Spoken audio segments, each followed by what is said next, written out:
अस्सलाम वालेकुम। हौसला कभी नहीं पूछता कि सामने जो आपके पत्थर की दीवार है ये कितनी बड़ी है। अपने हौसले बुलंद रखा करें। लेकिन साथ ही अपने क़ुव्वत बाज़ू पर भी यकीन रखें। बड़ा बोल मत बोलें। एक दफ़ा पूछा गया कि गरूर क्या चीज़ है? जवाब मिला कि खाक से बने हुए इंसान का अपनी औकात भूल जाना, इसे गरूर कहते हैं। तो आओ सुने हम न्याज़ की बातें।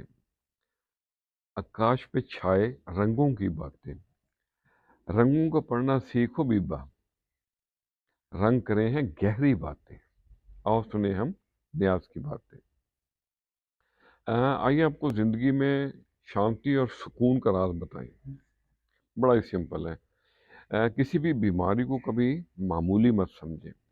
बिन बुलाए मेहमान बनने की कोशिश मत करें और अपने घर के राज दूसरों को मत बताएं। हर शख्स के सामने अपना दर्द बयान करना जरूरी नहीं होता। हर खरीद पूछने वाला जरूरी नहीं कि आपकी खरीद चाहता भी हो। बेकारी से बचें। बेकारी शैतान से यारी है और अपनी आमदनी से ज्यादा खर्च बाद में पछतावे का बायस बनता है। वो कहते हैं ना कि जितनी चादर हो उतने पाँव पसारने चाहिए। चादर देख के पाँव पाँव फैलाएं। खुश रहें और सबके साथ आसानियों का सबब बने और आसानियां तकसीम करें। अस्सलाम वालेकुम।